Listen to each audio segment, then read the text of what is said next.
Welcome back. Today we'll make software management easy with Winget Upgrade. Let's dive in.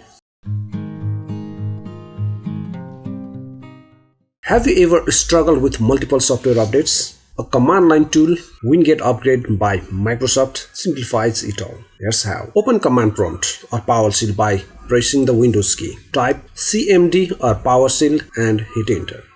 Type winget space upgrade and press enter.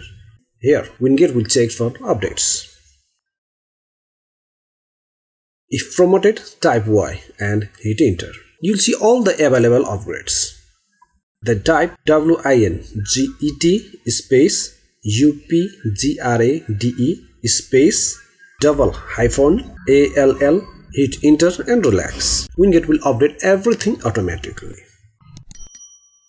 Winget Upgrade saves time, keeps you updated and supports batch updates. It's pre-installed on Windows 10 and above, so no extra download needed.